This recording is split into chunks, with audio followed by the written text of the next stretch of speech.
Board of Duval County School District is now convened in a special board meeting. I wish to extend a warm welcome to everyone present. The Duval County School Board is here to set policy for the district that will improve student achievement and address other business items that require a vote of the board. The management and day-to-day operations of the district are the responsibility of the superintendent. It is not the role of the board to make managerial or operational decisions. The board has policies and procedures in place to assist the superintendent in resolving management and operational issues. As a show of courtesy and respect to each other, we ask that all mobile phones be turned off and that no flash photography be used during this meeting. For those wishing to address the board during our public comment portion of the board meeting, please note that pursuant to board policy, we accepted speaker cards for the published start time for this meeting, which was 9 a.m.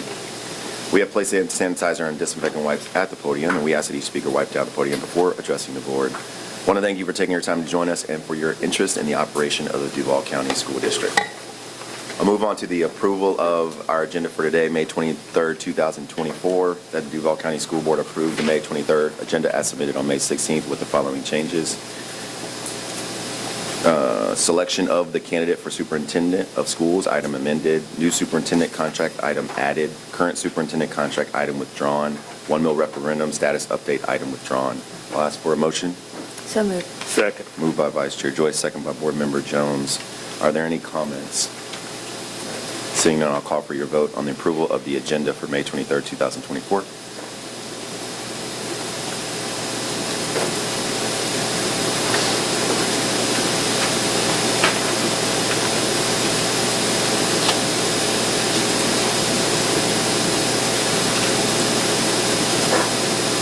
By action, you have approved that agenda 7-0.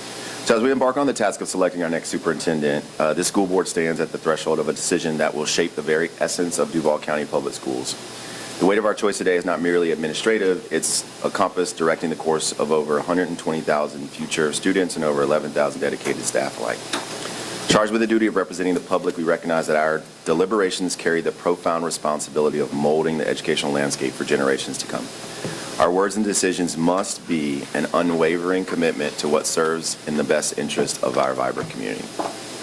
Board members, let's approach these discussions with minds open, of course, discuss candid and hearts steadfastly focused on the welfare of students and the betterment of our community. Today's meeting will follow 3 distinct steps. 1, we will review the superintendent search process and go through all of those pieces. The school board will discuss and vote, and we will provide an overview of the next steps after our selection is made today. So step 1, I'm going to go through kind of a review of the superintendent search and how we got here today. So in June of 2023, the school board first met with FSBA, Florida School Board Association, to discuss serving as its search consultant. In July and August, the school board met during workshop with FSBA to discuss the timeline, associated activities, and held pre-search detailed discussions. An online community survey was conducted August 14th through September 6th and resulted in 2,399 responses. We held 6 community forums between August and September. Our first advertisements for the superintendent position ran from September 1st through October 13th. During a meeting on October 18th, the board took action to pause the search and re-advertise after January 2024. After additional workshops and discussion, the board re-advertised the position from March 15th through April 15th. 21 applications were received, representing 10 states, with 16 applicants having earned doctoral degrees, 1 current and 7 previous superintendents among the applicants. 6 semifinalists were named on April 23rd. 1 semifinalist withdrew from consideration. Each of the remaining semifinalists subsequently provided answers to written and video questions, which were made available to the public. 2 finalists were interviewed May 13th and 14th, first by the full school board, then in one-on-one interviews. A community focus group also met with the finalists and provided feedback to the school board. A well-attended community meet and greet with the finalists was held on May 14th, and feedback from those interactions was shared with the school board subsequently. Additionally, input was received throughout the week leading up to today's meeting. So that was a little bit of a timeline. Step 2, we want to discuss, but we also want to hear from the public. This is an opportunity for the public to weigh in. So we're now on to the public comment portion of our agenda. The school board welcomes your comments on matters that are before the board for consideration. It's not the board's intent to respond, but to use the input in our deliberations. To give everyone appropriate respect and courtesy, we ask the audience to refrain from audible comments or applause. When you come to the microphone, please state your name for the record. The board will allocate time for public comment based on the number of speakers who have filled out speaker cards prior to the designated time. If 1 to 20 have signed up, each will be allotted 3 minutes. 21 to 40 will be allotted 2 minutes. And if more than 41 speakers have signed up, each will be allotted 1 minute. Today we have nine speakers, so each will be allotted the 3 minutes. If your concerns exceed that time, please present your written comments to the board. Board policy provides for an orderly and efficient meeting without disruptions by words or actions. You're asked to follow expectations for civil discourse and to avoid personal attacks or profane or vulgar language.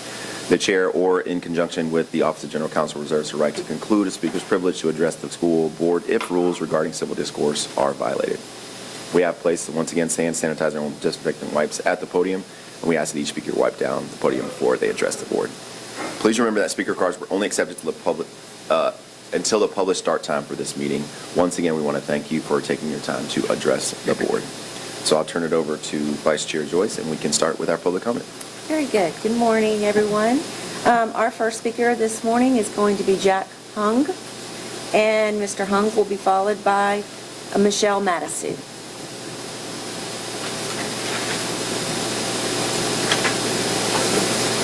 Okay, good morning, everyone. First, I want to thank all the board members for your efforts put in. I know there's a lot of work for you to put in to hire superintendent, because this is very important for everybody. I'm an associate professor to teach chemistry. I have more than 10 years of teaching experience. And my daughter is the 12th grader this coming fall. Okay, so first I want to support for the hire of Dr. Chris Bernier for the following reasons. First, the superintendent must be an educator. So educator must know the mission of education. So for our, as a parent of high schooler, I wanted my daughter to learn, focus on math, reading, a lot of skills like this. So second, educator must know how to accomplish the mission. Not only learn the subjects, but also learn the principles embedded in the learning, such as a merit-based reward system, and discipline of the student behavior, or discipline of the faculty as well. Second, as a superintendent, I want the superintendent to be a protector. School is a place need to be safe. So for some reason, like say, I heard recently for Title IX protection, I know it's mainly designed to protect the ladies. My daughter needs some protection. So right now it seems there's a lot of ideas they allow the biological male to compete in the female sports or go to the female bathroom. I don't feel safe for this. So I want the superintendent to be a protector for all the children in the school. Third, I want the superintendent need to be a fundraiser. Obviously, for the school to run, we have to have enough funding. One of the things I'm thinking is when I watched the videos for the interview, I heard there are about like 11 or 15% decrease of student population. So we have to regain the trust from the parents, so we can present that as evidence to gain state support for that.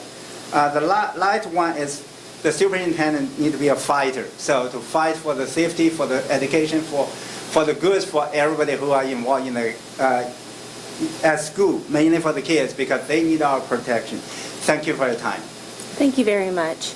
Michelle Madisu, you are up next, and you'll be followed by Connor Madisu. Good morning. This is really neat that we get to have public comments here. And I was just, I am a graduate of a Duval County school back in the 80s. And I was looking at the superintendents up there, and there was 11 superintendents. Can you state your name for the record one more time? I'm sorry. Oh, I'm so sorry. Michelle Madisu. I am a graduate of Duval County School back in 1982. I was looking at the superintendent signs, and there's 11 that have come since this time. And I remember back in the day when the superintendent would come with his staff and his entourage to our high school, it was like students knew there was an authority and a weight on who they were and why they were there. And the principals and the assistant principal, or the vice principals back then, carried a certain authority in the schools. And the things that have been allowed to take place in the public schools all over the United States, and by the way, I've lived in a lot of places. I was a Navy kid. We moved here in '74, and I'd already been to 4 elementary schools by the time we got here. And I never felt unsafe in a school, ever. And we were educated in math and reading and history, and it was a lot of fun. School was fun. And seeing what's going on with having a family member who's in Douglas Anderson and what has taken place, a lot of the things that have taken place now it didn't exist when I was in school. So I really pray and hope that when you all consider the next superintendent, that it won't be someone with propaganda or agendas that are taking place in California and Virginia. We lived in Virginia for 16 years. My kids were schooled in public schools in Virginia. And actually where we were, it was sought after. And now I'm watching the decline. I still have lots of friends there. And the fight is on with propaganda that's going on in the Virginia Beach schools. And Loudoun County was hot and heavy with what took place there. And I don't think that students should have to worry about when they go to school, worry about the social and societal agendas that are going on. They need to be taught and educated because they are our future. So that is the responsibility when you all vote, is who is going to protect the kids so that they are learning the things that are going to make them successful citizens in the United States. Thank you very much. Thank you very much. Connor Matisu, you are up next, and you will be followed by Kathleen Pereira. Good morning. My name is Connor Matisu, and thank you all for what you do, and thank you for this time. I appreciate it. As an educator here in Duval County, I work for a small private school. I don't necessarily have an answer to this, but it is a question that I want to pose to all of you, which is I have a lot of interactions with students and with parents being at the small private school, and I get a lot of, why did you leave public school? And so that is a question that I just posed to all of you, which is why do we have here in Duval County a lot of people leaving public schools to go seek either private or charter schools? And that is a question that our new superintendent will need to grapple with as soon as they come in and start on, I think it's July 1st. So not a lot of time to prepare from July to the start of the school year in August. And how can we reestablish why that is, and look at it and analyze it for what it is, analyze the data, and actually go there and ask people, why are you leaving public school? Where did the distrust happen to where people no longer have that trust to put people in public schools? And so I think, someone with experience in Florida, like Dr. Bernier, I think could be a valuable asset to this area. So thank you very much. Appreciate it. Thank you very much. Ms. Pereira, you may approach, and you will be followed by Carlos Pereira. Good morning. My name is Kathleen Pereira, and you all know that I'm very, very concerned about the needs of our schools because my children have been in public schools in Duval County, and I also was employed for a while for Duval County, so I have a very big interest in how everything happens here today. So before you vote on the superintendent, please ask yourself these questions. Do you want someone who has already done his homework about Duval County schools and is now ready to address the major concerns about safety, the budget, and accurate reporting? Do you want someone who can also understand the challenges of Florida schools because he has actually worked in the Florida schools? In other words, he has standing in Florida and Florida schools and the interests of Florida schools. Do you want to give more opportunities and options for students to graduate? If you answer yes to these questions, then be united in electing Dr. Bernier as superintendent.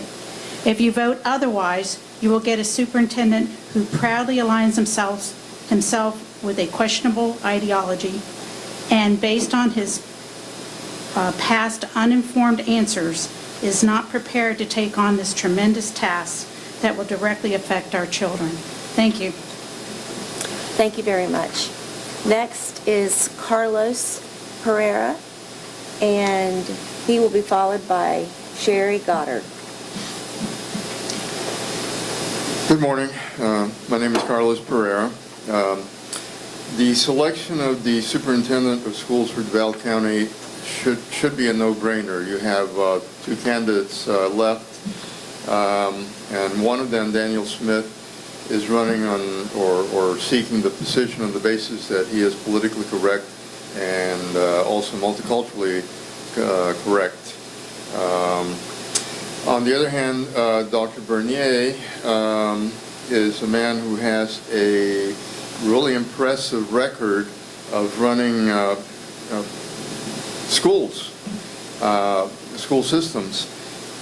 I mean, what more is there to know than the fact that one man actually has done a very good job and has done it within the parameters of not offending the parents' beliefs, of not trying to take over the parents' role in rearing their children. He has focused on being able to provide safe schooling and good schooling, not propaganda. So I urge you to choose Dr. Bernier and to show the door to Mr. Smith. I think you'll be very, very sorry if you decide otherwise. Thank you very much. Thank you very much. Sherry Goddard, you are next, and you'll be followed by Lori Crunden. Good morning. My name is Sherry Goddard. I just want to thank you for allowing the public to speak on this very important decision. I was once a Duval County public school teacher. I had 4 children that graduated from Duval County. I have 3 grandchildren that are now attending Duval County Public Schools. So I have a lot of weight, and I feel like this is a very important decision. I'm here to support Dr. Christopher Bernier for the superintendent position.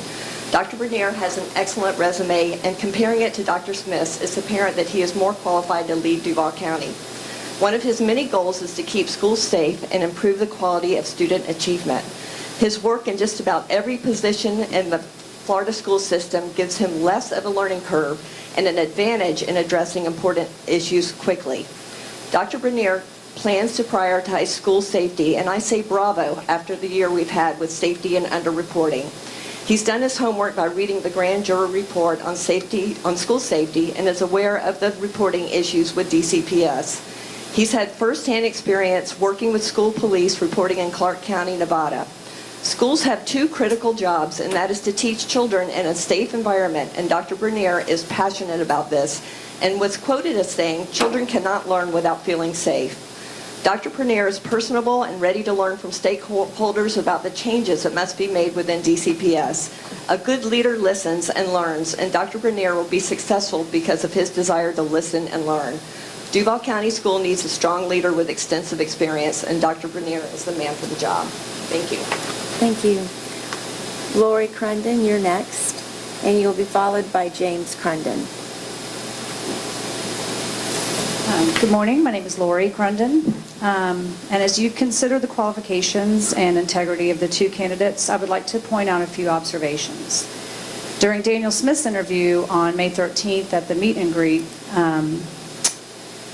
he focused on his progressive ideas, which are more in line with DEI and pandering to the small minority that are more concerned with pronouns than they are with a solid traditional education, instilling moral values into our precious children. They are the future leaders of our country. I spent some time looking at the record of the previous superintendent, Dr. Green, and I realized that her progressive ideas are what got us into the position we are in today. Among multiple mishaps, the mismanagement of funds sticks out a lot. I would be remiss if I didn't mention her involvement with school safety, which was not only on the back burner, but it was being suppressed. Dr. Christopher Bernier is a clear, solid choice for DCPS. He has a proven record, a strong stance on school safety and crime reporting. Dr. Bernier is very familiar with the Marjorie Stoneman Douglas Commission. He knows what he is walking into, and he already has a plan in place. He understands the implications of school safety and that it is a hindrance to children if they do not feel safe. Dr. Bernier won an award in Lee County for discipline revisions. During the interview at the meet and greet, among his many achievements, he also received that award. He was quoted as saying, "Discipline is the way we behave when no one is looking. Disciplined lives lead to better outcomes." Dr. Bernier also understands how to deal with budgetary concerns, which is paramount to our current state. He encountered similar budgetary issues in Lee County. I strongly urge you to cast your vote for Dr. Christopher Bernier. Thank you. Next is James Crunden, and our last speaker of the day will be Kathleen Murray. Thank you. Thanks for the time. I would sincerely give you my thanks and approval for opening this up to public comment. I appreciate you, and I appreciate the fact that I think the majority of you have your hearts in the right place, and the children are the most important thing. I'm James Crunden. I'm the faith leader for CDF, Citizens Defending Freedom. And I would just touch on the fear of the Lord is the beginning of wisdom, and the knowledge of the Holy One is understanding, Proverbs 9:10. And one more verse, and I promise I'll get out of the Bible because I know that could be construed as hate speech soon. Nehemiah said, the joy of the Lord is our strength. So just to touch on fear and strength, how do we want to be remembered? Do we see the things in front of us, and do we pick integrity? And not that anyone's perfect, and let he without sin throw the first stone, but do we look for the most common sense, the most integrity? We've seen in the past, in just the short few years I've come to these meetings, things that work. We've seen principals that walk around their schools and they take account of what's going on in there. That clear conscience being a soft pillow thing, some of the basics and the wonderful things that we've seen to turn our back on, and what's now politically correct, or that, oh, that could be construed in the wrong way if I took that route. Let's think about the children 100%. I promise, I'm almost done. I started to go through the definition for the noun wisdom, and I thought, no, you guys know what that is. And I started to look up the definition of the word morality, and I thought, no, you know what that is. Then I looked at integrity, and I thought, surely I don't need to recite what the definition of integrity is. And then I thought, well, one's actions and integrity can stand against opposition and hypocrisy. And then I thought, well, let me look up the word of complacency, the definition of that, or weak, or misguided, or arrogant, or condescending. What does it look like when I'm in a failed system and I'm afraid to say something? I promise I won't reference the Bible and what it says about that. Do I want to be remembered as courageous and God-fearing and on fire for the Lord and not caring what man thinks about me, but what the man thinks about me? Yeah, that's what I want. What do I want for my kids? My grandkids went through La Villa and Douglas Anderson and could have been subjected to some of the nasty things that went on. I don't know. They turned out okay. From the bottom of my heart, I'm not being paid to be here. Some are. I'm here because I love the kids and I love the Lord. And I want to see it turn out good. I would go for Dr. Bernier, and it wouldn't even be a meeting. Thank you. And our final speaker this morning is Kathleen Murray. Good morning. Kathleen Murray, Duval County Executive Director for Citizens Defending Freedom. As a product of the Broward County Public Schools, I am fully aware of the value of public school education. And as a mother of 4, I know that when a parent sends a child to school, implicit is the understanding that their child will be safe. For if a child is not safe from sexual predators or anyone else who would do them harm, how could they possibly learn how to read or master skills expected by students? Yet this past year, DCPS has made headlines for failure to report sexual misconduct by teachers and the underreporting of crimes. This past month has seen 2 teachers, 2 DCPS police officers, and a security guard arrested. Adding to the concern of safety, parents now worry that their beloved neighborhood schools will be closed due to a shrinking budget and declining enrollment. Declining enrollment, which is due in part to concerns about student safety. If there is one thing that I learned from 24 years of naval service, it is that serious problems require a serious leadership. And as leaders, all of you are aware that a strong administrator is not synonymous with a strong leader. The board has done well by identifying a candidate that is both a seasoned administrator and a proven leader. That man is Christopher Bernier.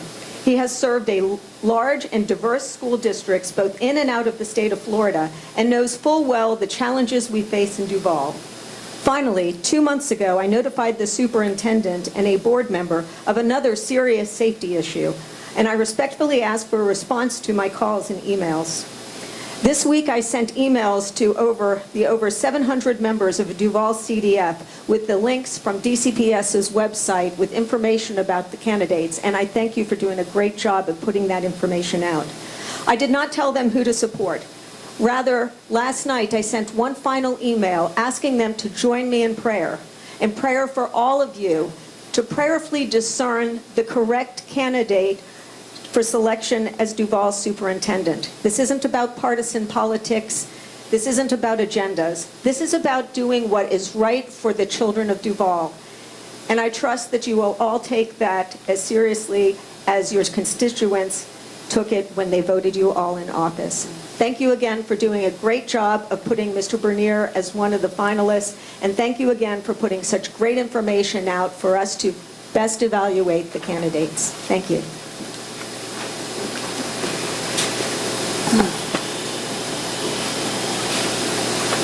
Thank you. Thank you for everyone who came in and gave public comment on today.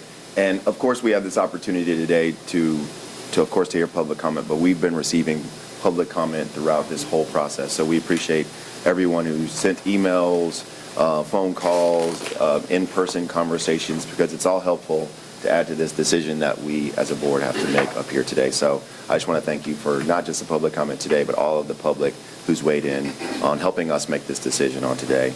So we'll move on to the crux of the matter, our discussion, and I'll actually have Dr. Krisner's not here. She is actually at a graduation this morning. That's why you see her not here. But I'll have Mr. Corey Wright go ahead and read the recommendation, and then we'll move on into our discussion. Selection of the candidate for superintendent of schools. That the school board select a superintendent and authorize contract negotiations to begin, led by Chair Willie and Office of General Counsel Attorney Poole. All right, that is the recommendation. What we've provided, or what FSBA has provided to the board members up here, is sort of a path on how we can sort of have this discussion. Of course, we as a board can kind of create our own path, but this is a good way to sort of start, and we'll start with this, and then we'll move whichever direction we see going. What it does is it gives us all an opportunity to sort of weigh in and give some initial thoughts, and then we kind of have rounds, and then we can offer motions afterwards. So I just hope to get as much information out, because we've been collecting a lot of information, and now folks are wondering how we're thinking about this. So that's how we'll start. We'll begin the process with our discussion with that. So start with one round for each school board member speaking, and then we'll follow that with second and third rounds if needed, and then comments if needed afterwards as well. I'm going to ask folks to sort of limit their comments. I don't even have to tell this group we're not that kind of board, but we'll make sure we give enough space for everyone to sort of have their comments. So we'll start with round one, if anybody wants to begin, and then we'll kind of go from there. Starting first. Board Member Pearson. I want to start out by saying thank you to the original group of 21 candidates who put in their resumes and applications to be considered, to the 6 semifinalists, and then to our 2 finalists, Dr. Smith and Dr. Bernier, who came and visited our community and our schools and sat with us and sat with community panels and did a meet and greet at a football stadium and went through the whole process. I also want to say thank you to our consultants from Florida School Board Association who have been with us every step in both parts, Part A and Part B of this process. To our staff who did a tremendous amount of behind-the-scenes work, putting together the 2 days of interviews and also our meetings. And then lastly, to the community. If nothing else, I think the candidates have seen that our community is engaged, and we had more than 600 comments for each candidate, and hundreds, I didn't count, but hundreds of emails that have come through in the past few weeks. So I wanted to explain a little bit about my process and where I am in this before, I think on the next round we'll start talking about our preferences. So my process has been to go through all of the information in the packets that we received, the from the initial to the semifinalist to the finalist. We've had interviews with the candidates in group and one-on-one, and I do read my email and reply, only if it's a thank you to let you know that I did read your email that you sent, because I feel like if you take the time to send an email to me, then I'm going to take the time to read it and let you know that I've read it. And from those emails, I saw some common themes, and some of the information and the talking points, because honestly, some of them were form emails, like, that.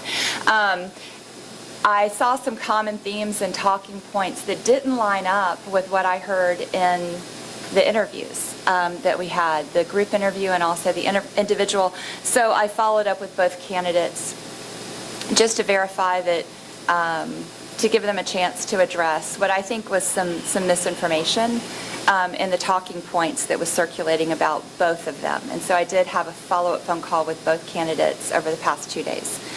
And then I undergird everything I do in prayer. And so I've spent a fair amount of time praying about what we need in Duval County for this time and who the best person is for that. And it's interesting to me that as I have been praying about this, really what's bubbled up in my soul is a heavy heart over the amount of disunity we have in our community. This has been another example of a hard thing that our board has had to do, and it has just really amplified that we have a lot of disunity in our community. And I hope that regardless of which candidate is chosen, because I honestly think either man could do the job, and I would be happy to work with either person. I think we have come down to 2 qualified candidates. But regardless of which candidate is selected, I would really urge the community to give this person space to work and be for them. And I feel like we're pretty divided 50-50 on the emails that I've read. Again, so there will be half of the people who are disappointed with the vote, however the vote goes today. I realize that. But really urge the community to work with our new superintendent to give this person time without making assumptions, and to really be for, many people have said it, but be for our children and be for our schools, because that really is what we're here about, and that is the reason we're picking a leader is to lead our schools to drive success for our students and for our community. So again, urging everyone to keep an open mind in the process and an open heart as we go through the process. Thank you, Board Member Pearson. Anybody like to go next? Board Member Jones? Join in too. Thank you, Mr. Chairman. Selecting a superintendent is probably the most important decision we'll make in this time on the school board. For Dr. Hershey and I, this is our 4th selection of a superintendent. 5th, thank you. And I've always done it with prayer, thoughtfulness, and trying to make the best decision based on the information that we're given.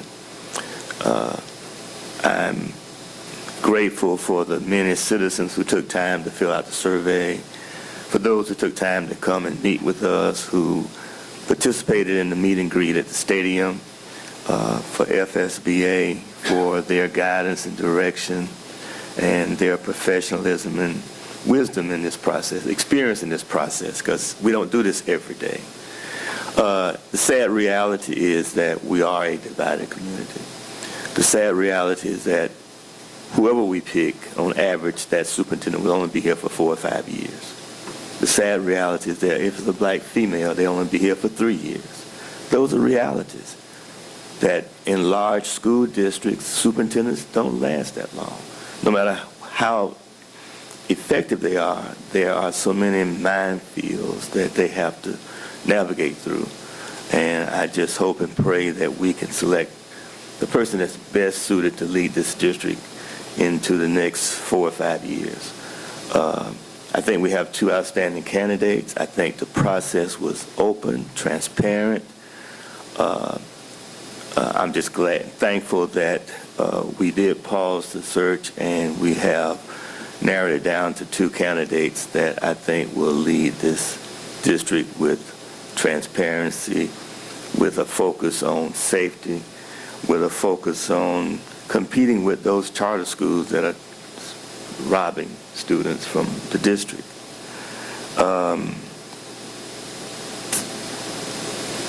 I know that both candidates have seen and heard some of the chatter on social media. They watch that. They see what's happening in Duval County. And I hope and pray that the person that's selected can bring some unity, can unite this community. It's going to be it's a tall task. I think both are focused on safety. I think both are dedicated to competing with the charter schools. I think both are concerned with the school closure process and how we go about that, and consolidating our schools. So I look forward to talking about some of the qualities that each bring to the table and how best those would fit with the mission of this board. Thank you for that. Dr. Coker? So I'm not going to be duplicative. I totally echo the sentiments of both of you all in terms of community interest in this, in terms of the feedback, in terms of those participating in the process. I want to also just say thank you to the community at large, though, too, because engagement in the process, I found it happening like in the produce section at Publix. Truly. I was taking my garbage out last week, and 3 neighbors that were walking, hey, by the way. And so I say thank you to the broader community as well, because people are following this. And I think people are following this because in the end, we care about the youth of our city. And so it has been a reminder of that to me. I do want to make sure I also speak to the partisan politics. I completely concur with my colleague, Board Member Pearson, in that it appears half our community is in one space and half our community is in another. And I employ all that are engaged in this process, all that care about children, because in the end, 100% of people engaged in this care about children. We may come at it in a different direction, but that we get behind whoever ends up being selected today. And I will say, in terms of my process, I was grateful to have 2 candidates in particular that when I went to make a list of strengths, the lists were long for both. These are high caliber candidates. And we in Duval County are lucky to have 2 really strong candidates that we're taking a look at this time. And in the end, those that know me know that I've spent 30 years of my life in Duval County Public Schools, and I'm going to work to make the right decision for children of Duval County every day of the week. And the politics have to step aside, because that's not where children are. That being said, there were a number of thank yous that were said, and I won't be duplicative of that. Board Member Pearson did a great job in terms of covering those, but I also want to make sure today that we very vocally thank Dr. Dana Krisner for stepping in. But for a moment such as this, she has, I've worked with her for decades. She is Duval County true and true. She cares about this place, believes in this place. There's not a political bone in her body. She just wants to do right by the children she serves. And everyone in our community should be grateful for her taking this moment and doing it in the manner, with the grace and the dignity she has done it.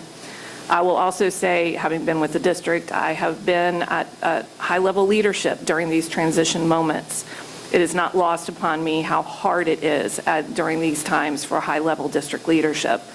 Please know that we are grateful for all you have done to keep the district moving forward during a transitional period.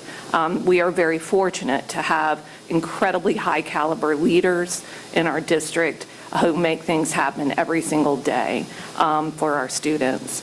And so in the end, I just say thank you for the fact that we have these two high caliber candidates. And again, I ask that people put aside the partisan politics, and whoever we end up selecting, that they get behind them, because in the end, it's all about our children. Thank you so much, Dr. Coker. Others want to speak on that? Wait, Board Member Carney. Again, not to be duplicative, but that's what happens when you don't get to go first or second. But no, I just wanted to, again, thank the community. I cannot say enough, especially for what, we had the Fletcher Community Engagement meeting the other night, and I'm so grateful to represent a community that cares about public education and that cares about the future of Duval County. And so I just, again, would like to thank everyone that has engaged in this process. And I'm in agreement. We had an opportunity to get to know two wonderfully qualified candidates, and I appreciate their candor and I appreciate their transparency with us about their intentions should they come to Duval County. So I just, again, thank you to FSBA. You made this process seamless for us, and unlike Dr. Hershey and Mr. Jones, some of us on the board have never done this before, so it's been a wonderful process working with you, so thank you. And again, I know that this board, the 7 of us, we truly care about the future of Jacksonville, and we truly care about working for children and for children only.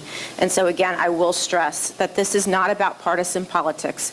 This is about driving our district forward and making Duval County Public Schools the place to come to get an exemplary education that will make you a productive, thoughtful, and kind member of society. So thank you. Thank you for that, Board Member Carney. Seems like this round one, it seems more of a how you are sort of reacting to the process, which I appreciate. And I think it'll allow us to sort of have that sort of foundation. So if that's how folks want to move, you don't have to, but that seems the way it's moving. Other board members, Vice Chair, or Dr. Hershey. No, you go first. I agree with so much that has been said, and I do have to correct, Board Member Jones was right. It's our 4th search, but our 5th superintendent since we've been in, and we're both in our 8th year, so you can do the math on that one. So having said that, I do want to again underscore the appreciation for the community input and the strong support of engagement with the city in this process. And so many members on the board have already said this, but at the end of the day, just like whatever vote is taken within the next few minutes, the board is going to have to come together and work with the superintendent. And I am asking the community, no matter which side of the fence you're on or who you support or who you're cheering for right now, that after the vote, that you will choose to rally around and support and cheer on whomever is selected. Duval County is the 2nd largest employer in the city. That's a huge amount of responsibility. And we need to be encouraging our superintendent.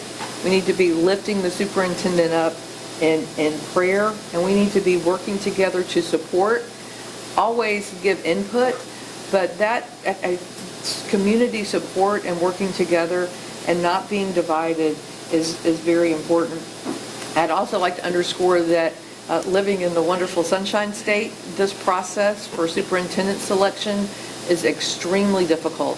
So many other boards are able to go through this process and this interview process really behind closed doors. And they will engage the community, but that's not all public and transparent. And this is a very difficult process.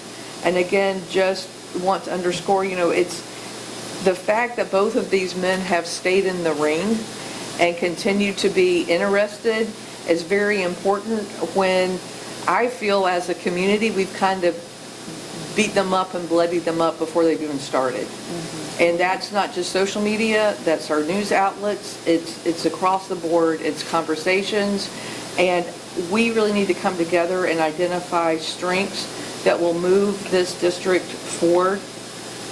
And I do want to wrap up by saying that I appreciate the leadership of FSBA. I had some people say, well, it's not a national search firm. I said, well, Florida School Board Association is known nationally, and when you do a search, it is a national search, and you don't have to be a company located in a state in the Midwest or somewhere to be a national search company. So I think that they have risen to the challenge and led us through an exemplary process that I do believe will lead us to land the right candidate.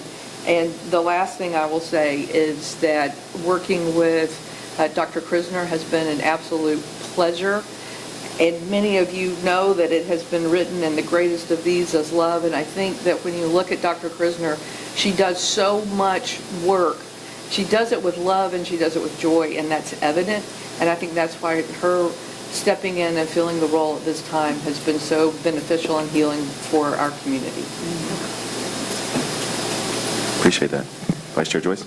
Well, my Took all your colleagues, words. my colleagues on the board have pretty much said it all.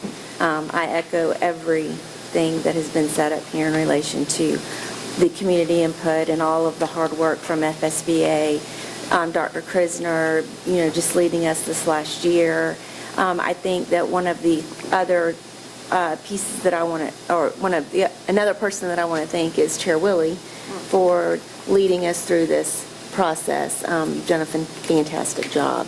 And even when you're in the car, speaking to the media in your T-shirt, you've represented us well through this. I didn't know I was on video. I did not know. You told me that, yeah. I don't believe you. No, I'm just kidding.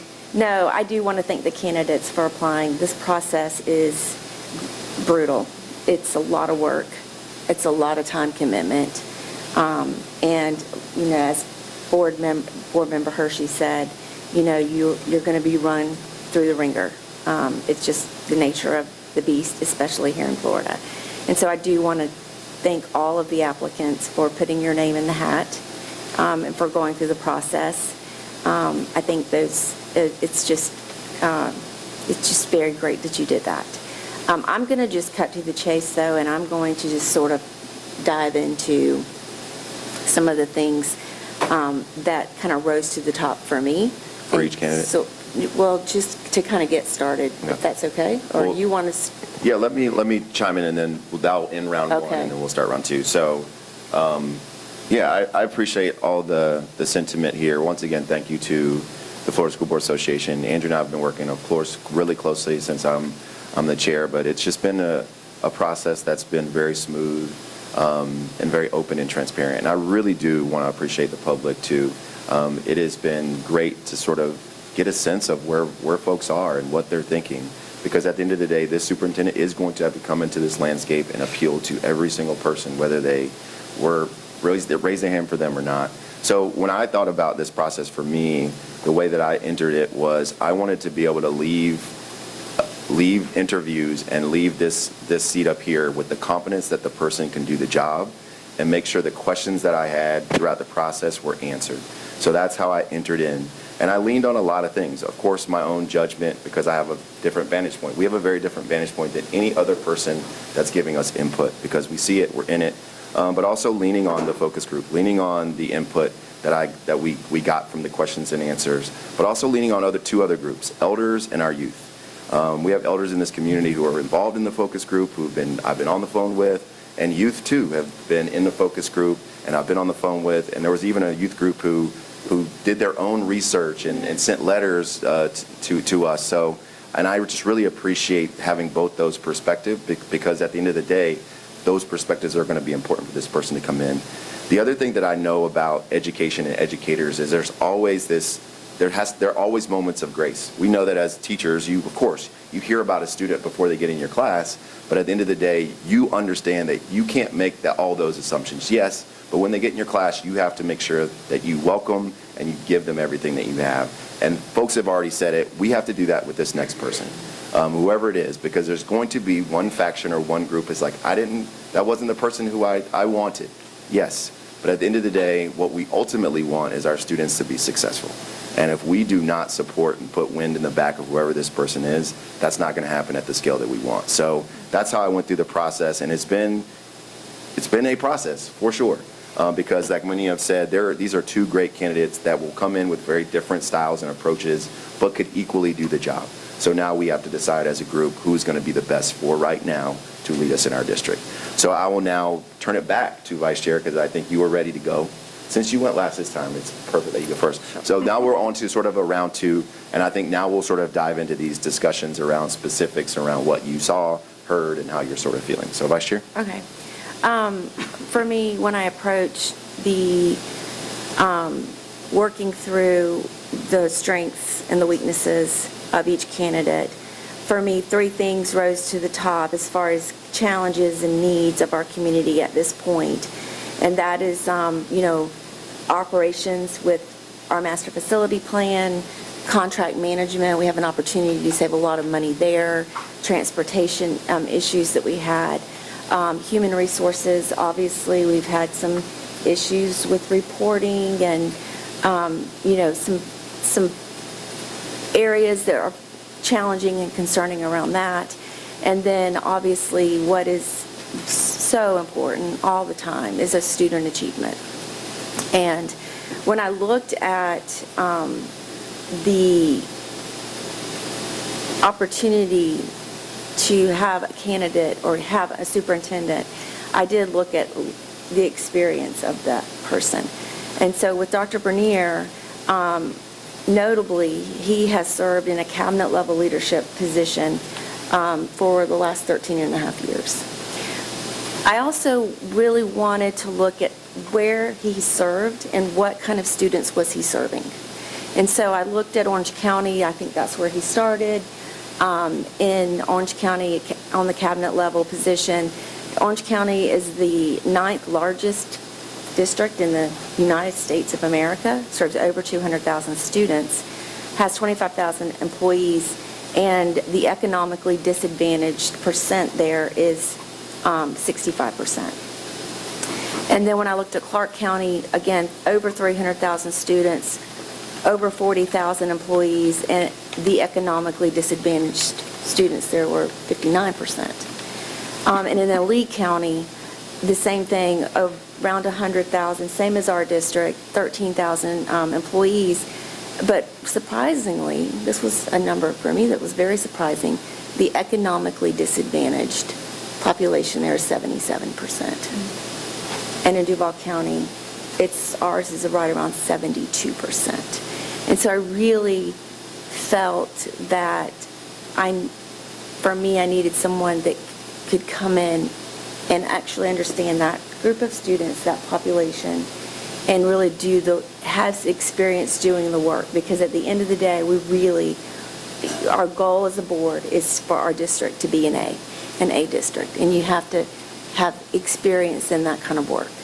And then when I looked at Loudoun County, it was, I think the economically disadvantaged percentage there was like 24% or something. And so that is important to me. And so I just want to put that out. That's really where I started. And then looking at the experience and what ideas are great. We want ideas, we want fresh ideas, we want people to come in with a new set of eyes, but at the end of the day, that cabinet level experience and already dealing with some of the issues that we're facing now, I thought, there were some things that just jumped out at me with Dr. Bernier, and that is not just his leadership in state and out of state, but his proven ability to rebuild enrollment plans and creative solutions for getting students back in the district. He's done that work. It was documented. Looking through contracts and deliverables on contracts, he'd proven that he had done that work. And then with the human resources piece. So working and looking at all of that, I just felt like there was just a lot of experience in this bucket with Dr. Bernier, a lot of similarities in the student population, the students that we're serving, and with Dr. Smith, obviously, so much experience in the classroom, just recently, 2 years ago, coming out of the school principalship. That's very, very important. Did a lot of work, great work as a principal. So lots of good accolades there. But for me, and I'm just going to close, I know we're going to continue to have conversation, but for me, that inexperience of just cabinet level, 2.5 years, not really having a lot of depth and really proven solutions to problems that we're facing now. Dr. Bernier just rose to the top because I felt like he was just more able to come in and handle the challenges we're facing right now. So I know we're going to keep talking, but that's where I am. No, thank you for that. Thank you for leading us in that. Dr. Hershey. Thank you. Thank you for your comments, Vice Chair Joyce. It's obvious that we have a lot of tough issues to tackle in our community, and I actually reached out to and was able to have a conversation with the current chair in Loudoun County, Virginia. Also spoke with a board member in Lee County, and then was even able to have conversation with a couple of community members in both places. And I mentioned that only to say that in their communities, at least the people I spoke to, both candidates are respected and liked and celebrated for their respective strengths. That came across very clearly to me in conversations.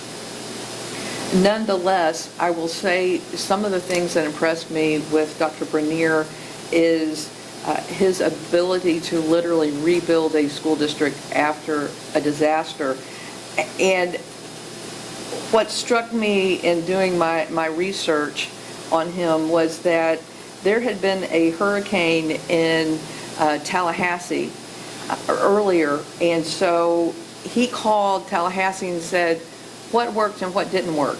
So when he didn't know the answers and he found himself in a unique situation, he reached out to somebody who had been there before and got input, and he did a stellar job. And that's really, I think that's impressive. So when we don't know the answer, we reach out to somebody who's been there before. The other thing is the proven ability to drive change. And I found it very interesting in going through the feedback from community and looking at the great support and strength for Dr. Bernier from the English language learner community, or the people who were here in Jacksonville and English is not their first language. Great support with him. I was impressed with his ability to secure national grants.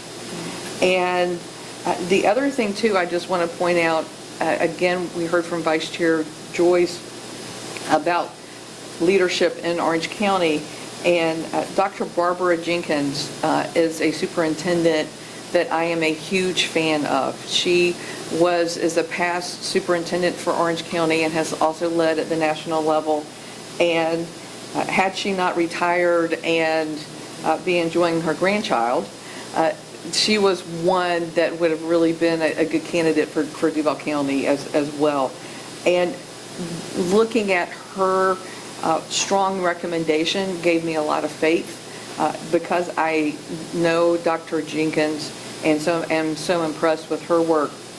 And so having said that, I would support Dr. Bernier as our next superintendent. Thank you, Dr. Hershey. Round two. Go get Board Member Carney. Yes, thank you. Thank you to Vice Chair Joyce and Dr. Hershey for your feedback. I, too, came at this looking at the difference between Florida schools versus Virginia schools and the delta between those two. I also looked up the demographics of Dr. Bernier's past positions and also looked up the demographics of Loudoun County. And, Loudoun County only has a 7% African-American community and 5% Hispanic. Very different from Lee and Duval County. I had an opportunity to have an extensive conversation with the Lee County Board Chair, Sam Fisher. Got some great feedback from him. I'm looking for somebody that not only has the qualifications and proven results, but somebody that can build bridges in our divisive community. And I look at the letter that we received from the NAACP for Dr. Bernier, and I was extremely impressed with their unwavering support for him. Something that the board chair from Lee County told me is that over the last year, Dr. Bernier has fought to build a new community school in Fort Myers in the largest black community. And that's going to be opening in August, and it's been partnered with United Way and the local hospital in Fort Myers. So not only are they going to be providing an exemplary academic space for these kids, but they're also going to be providing health services and support for that community, and that spoke volumes to me. That shows me that somebody that's really interested in building bridges in our diverse community. He also started a committee for the English language learners in Lee County, and that's another community that has spoke volumes in the community feedback for Dr. Bernier. I did also get some feedback from Loudoun County parents, and it seems to me that they're kind of where we were a couple of years ago in regards to parental rights and in regards to student safety, particularly in our restrooms. And so I have a lot of concerns about a board and people in leadership in Loudoun County that are ignoring recommendations from their governor when it comes to safety in bathrooms for our female students. So that's a concern for me. I have concerns about Title IX and where Title IX is heading on the federal level. As a mother of two daughters, I want to protect girls' sports. I believe that they should earn scholarships and not have to compete against biological men. So that's an issue for me too as well. But at the end of the day, the time that I spent with Dr. Bernier talking about school safety and how we cannot have a productive learning environment without our children feeling safe, his ability to get through Hurricane Ian, his ability to know the construction process, he knows how to rebuild a school, he knows how to build a school efficiently, helps us with the master facilities plan. The Carnegie designation that Lee County has been awarded speaks volumes to me as well. Hiring 650 teachers and being able to retain those teachers since he's been there. And knowledge of the Florida standards, knowledge of how it works here in Florida, somebody that requires minimal onboarding that will be able to come in July 1st, hit the ground running, and be able to tackle the issues that this district faces. So for me, I enjoyed both of my conversations with both candidates, but I truly believe that the most qualified candidate with proven results would be Dr. Bernier. Thank you, Board Member Carney.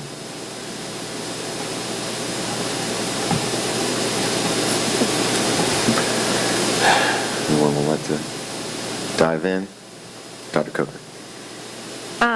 So great dialogue as always, and I will say I think I approached this sort of similarly to Vice Chair Joyce, in that I looked at where are our issues in terms of what are our priorities, academics, operational items, looking at school closures, looking at the budgetary items that we're now facing that have not been addressed the last few years. And tried to think it through from those terms. And again, as I said in my first comment, my list for both was long. For Bernier, quite honestly, the work that he did after Hurricane Ian, it stands for itself. It is. And I had the privilege of talking to some people that work in the school district that talked about just his incredible work ethic, but just also his care and compassion for people during that time. That's a very human moment as well. I do think that some of that rebuilding translates to bringing some skills as it relates to our 15-year facilities plan.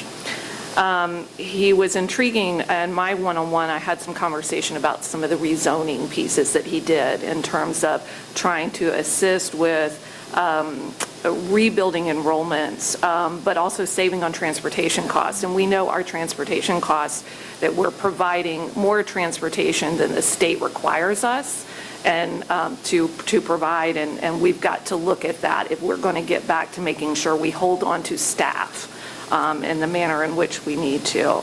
And so there was that piece of the puzzle. There is a reality, and again, having been with Duval County for 30 years, knowledge of the work in Florida is very specific, whether it's FSA work, whether it's standards work, whether it's FEFP, whether it's FTE, the Marjorie Stoneman Douglas Commission. There's no question that I know, having had oversight of grad rate at one point in my life, that the metrics behind that, there's a reason you don't give one person all the metrics on the school accountability chart, because it's so specific by cell. And so, knowledge of those areas is important. So there were many positives there. I will also say, though, I'm the data nerd. Everybody knows that.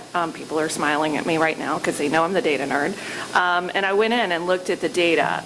And what I will say is that, and not just FSA data, I went into progress monitoring data. I went a little deeper than that, knowing that our districts are pretty comparable. Even our prior superintendent at times said, this is a district that's comparable. Lee is a district that's comparable.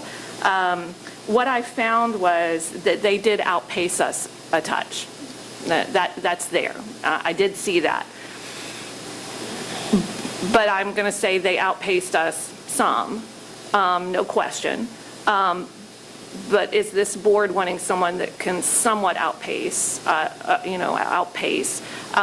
It wasn't the massive difference, and so I do say that to this board, that clearly that Bernier has outpaced us, but has he made it completely in a different category? That's not happened, and I'm just giving the analysis. So that made me question a little bit. I will say I moved to Smith, oversight of a $1.7 billion budget. Very comparable to ours. There's no question about that. When you meet with him, you cannot mistake the visionary piece. I mean, he is a visionary, incredibly bright, doctorate from University of Virginia. I mean, incredibly bright.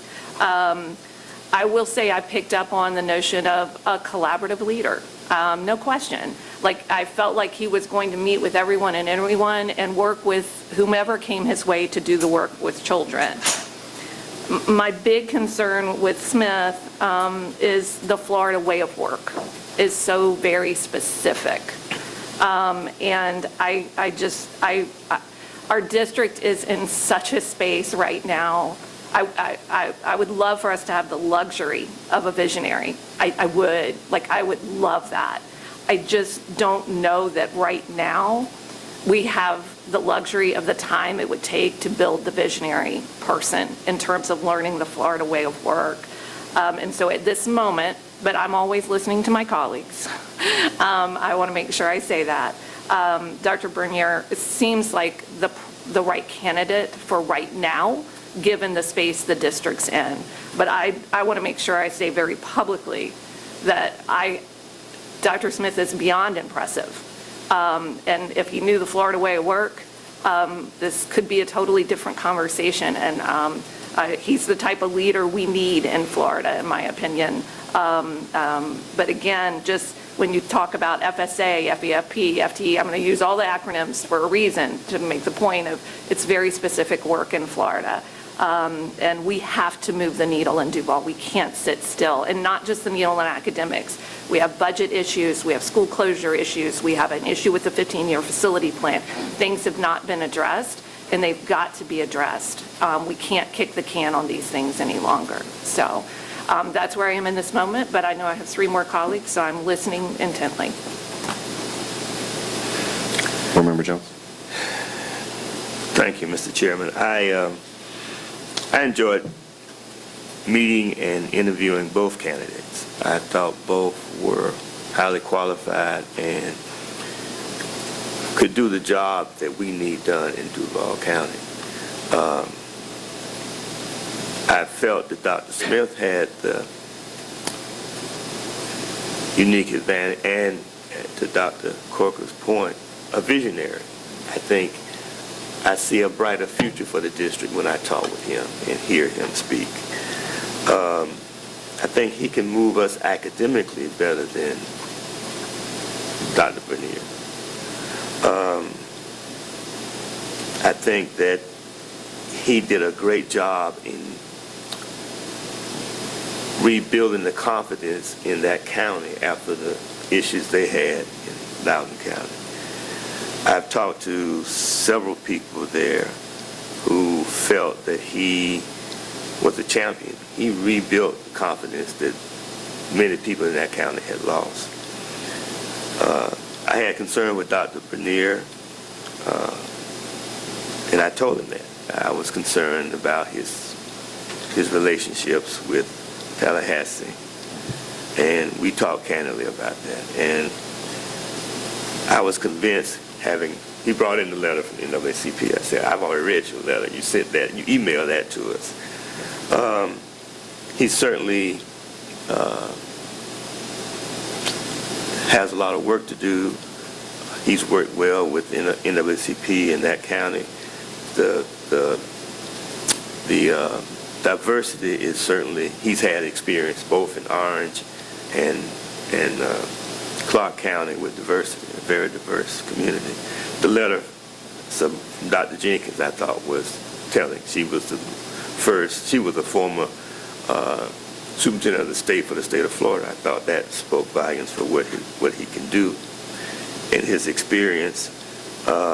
No question he has the experience and to do the work. He has that onboarding here. He knows the Florida landscape. He knows the testing criteria that we have to use. He knows some of the politics you have to navigate through in the state of Florida. So I was really torn coming to this meeting, torn between the 2 candidates. One who I felt could better move us academically. The other one could address a wider range of issues that this district is confronting. The transportation issue, the school closure and consolidation issues. We have a large minority population in Duval County.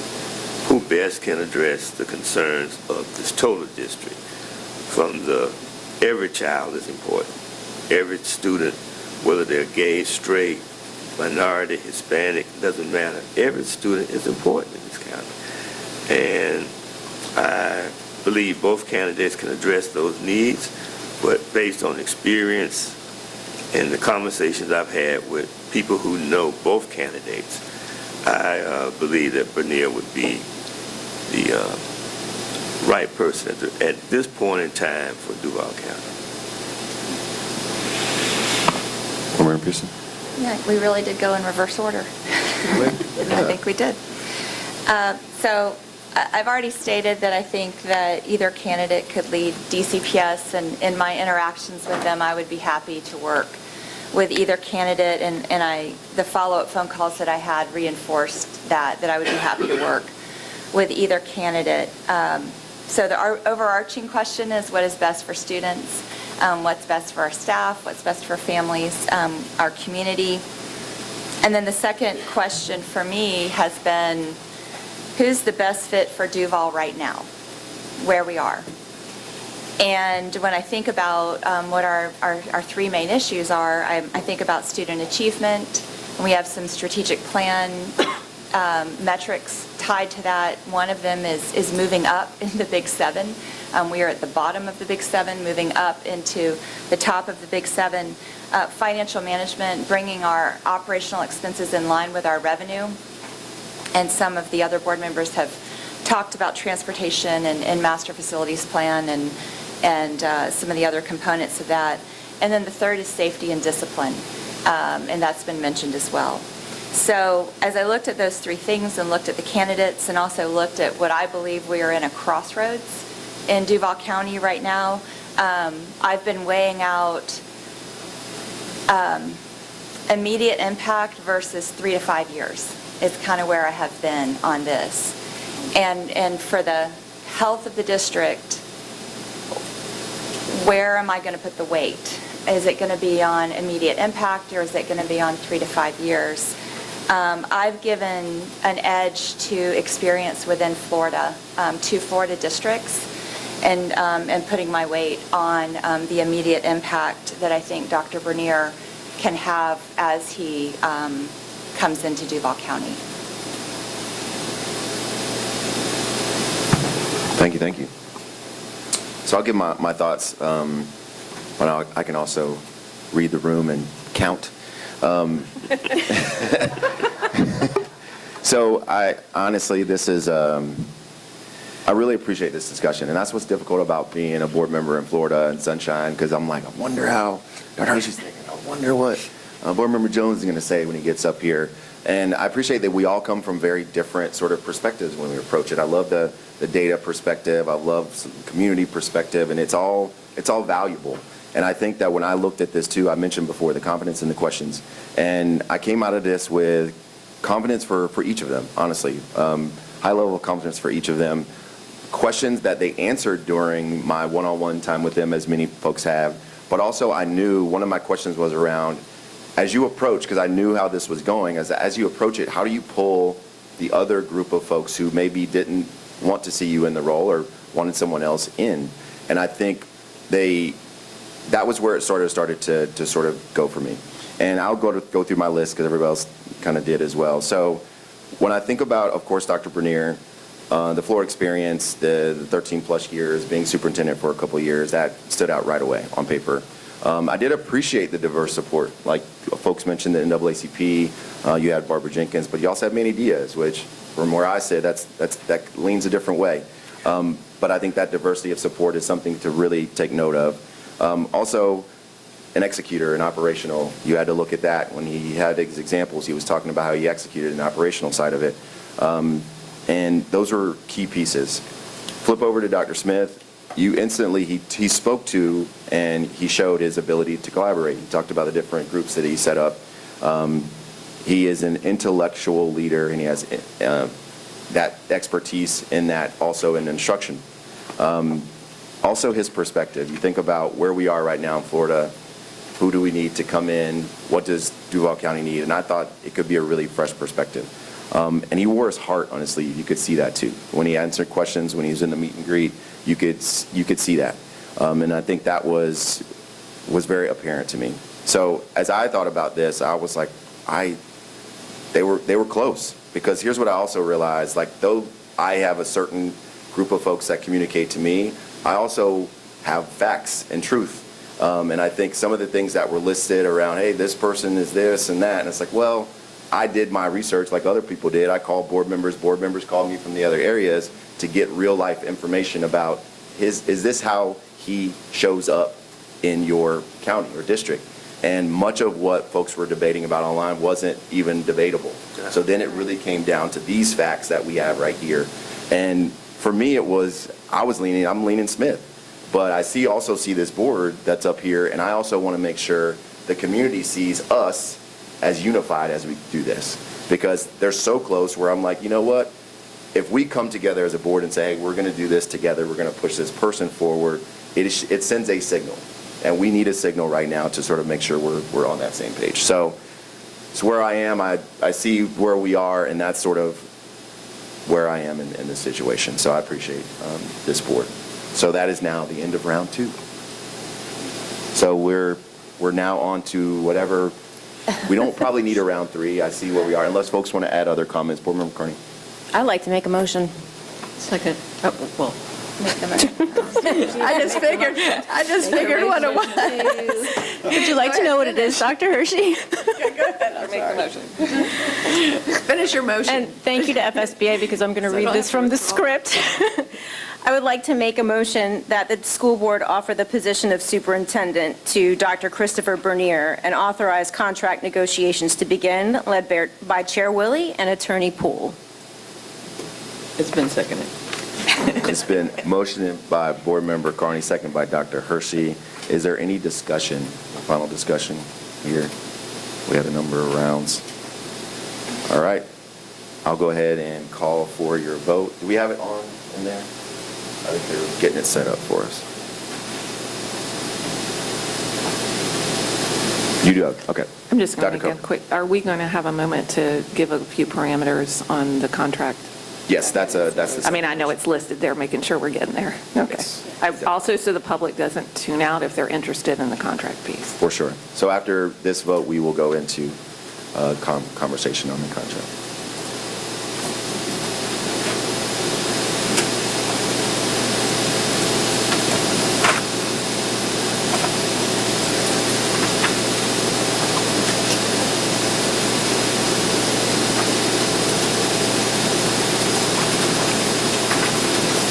By our action, we have voted 7-0 to accept Christopher Bernier, Dr. Christopher Bernier, as the next superintendent here in Duval County.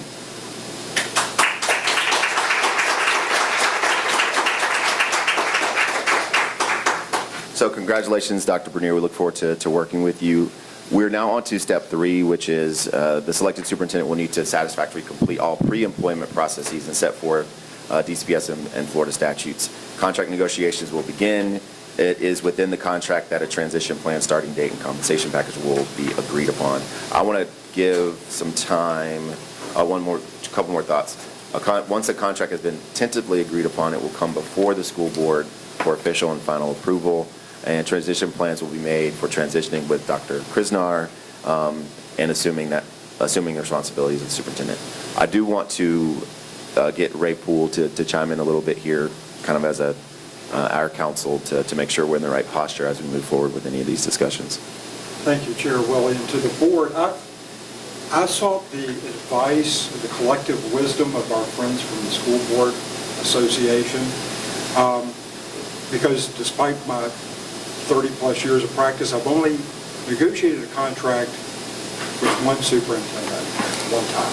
So, and because of the sunshine law, it's awkward to say the least. The recommendation that I received, which makes perfect sense, is, and I want the public to know that the board was provided with a number of contracts from various superintendents throughout the state. And the idea was to give the board an idea, well, what are other people doing? And what are provisions that we may want to consider with respect to this contract? You also have the contracts that we've utilized most recently, as well as when we had a superintendent who moved from out of county. So you see what we have considered when a superintendent has moved into the county to take a position. The suggestion that I received, and which makes perfect sense to me, is it may be a good idea, rather than, it's awkward at best because ordinarily when you negotiate a contract, you don't tell the other side what you're planning to do in advance.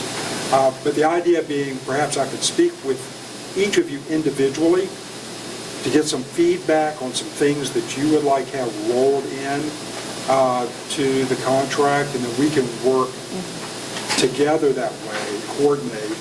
I know, for example, there was, when it comes to evaluation component, that there were some things that we wanted to address. So, Dr. Coker.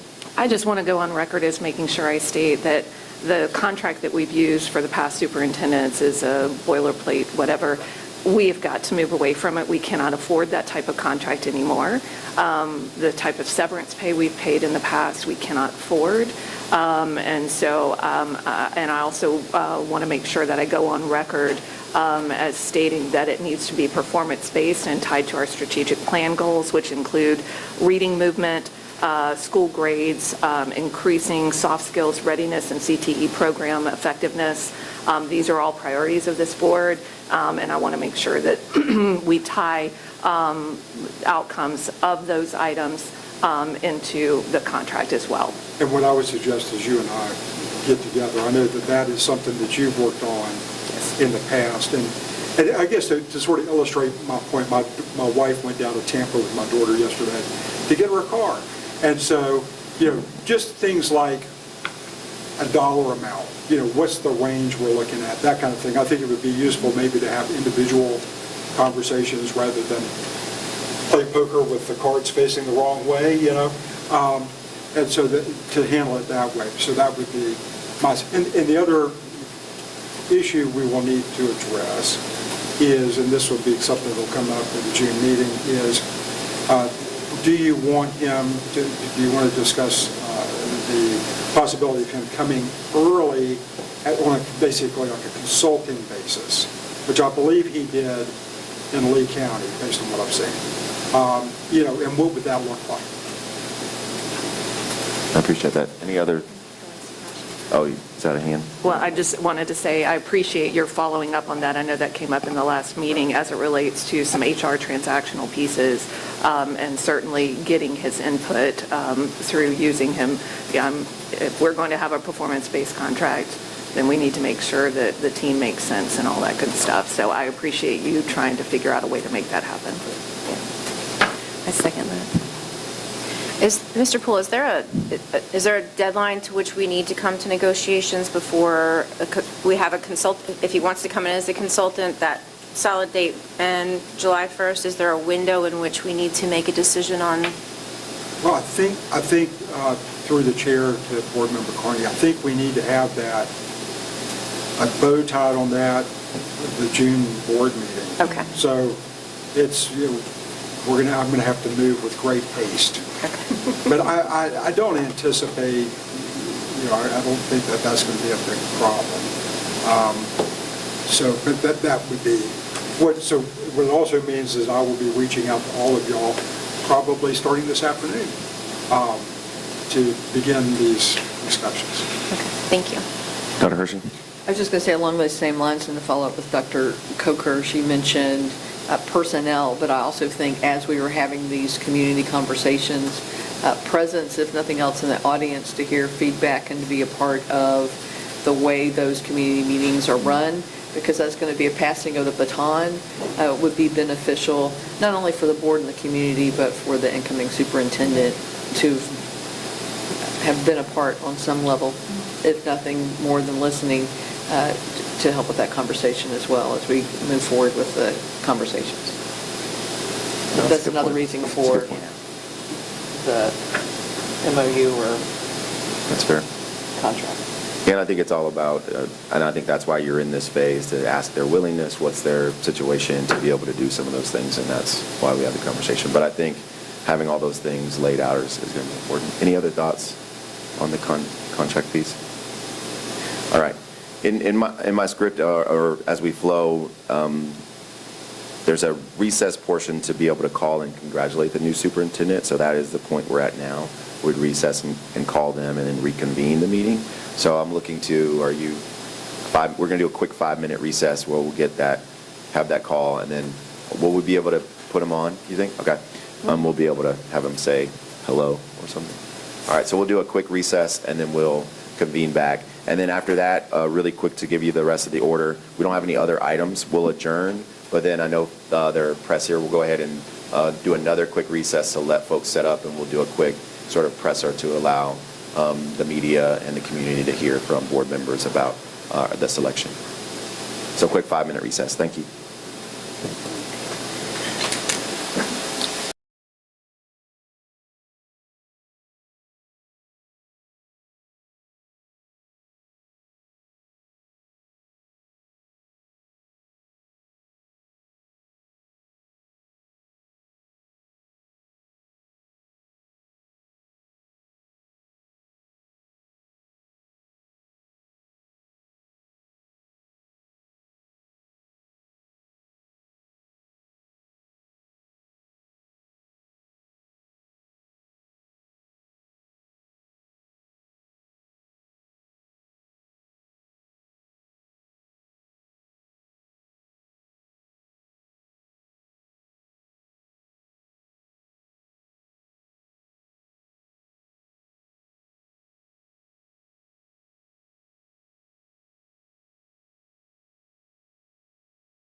Take all, any and all. All right, we're gonna, board members, we're gonna go ahead and return really quick so we can get,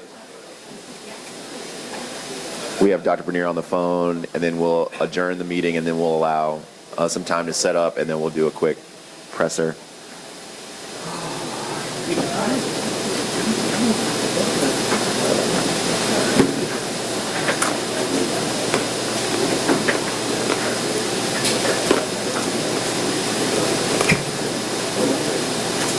All right, so we're back into the meeting, and we did that to be able to call. I had a short conversation with Dr. Bernier and just to congratulate him. He's very excited. He is now on the phone with us. So the first time as the superintendent, we have Dr. Bernier on the line. Dr. Bernier, can you hear us? Yes, Chairman, I can. Excellent. I want to just once again, now that you're on the line, I want to say publicly congratulations on the vote. We're excited to have you here in Duval County. Student achievement is our paramount, and we truly believe that you're going to be able to help us do that and tackle some of our other complex challenges and turn them into opportunities. So I'll give it over to you to just say hello really quickly and give us your thoughts and feelings, and then we'll move out of the way. Yes, sir. Good morning to the chairman and board members. First of all and foremost, thank you for this opportunity to continue the great work of working on behalf of students. I'm both humbled and excited about the future and working with you, our student, staff, and community to ensure that we continue to build the brightest future possible for our students and our community. So I'm deeply humbled and honored, and thank you very much again for the opportunity to be here prepared. Appreciate that. Thank you, Dr. Bernier. So as you were, I'm sure you were listening in, and we'll be working with, of course, your side and our side on the contractual pieces of it. So stay tuned there. But once again, congratulations to you, and we look forward to working with you as a full board. Thank you, sir, and for your support. Appreciate it. Thank you. All right. So now we don't have any other discussion items, so we'll go ahead and ask for a motion to adjourn. So moved. Moved by Dr. Coker, second by second by Board Member Pearson. All those in favor, signal by saying aye. Aye. All opposed? All right, meeting adjourned. All right, we'll pause for a second. We'll set up a space for the media, and then we'll do a conversation. And board members, you'll have an opportunity.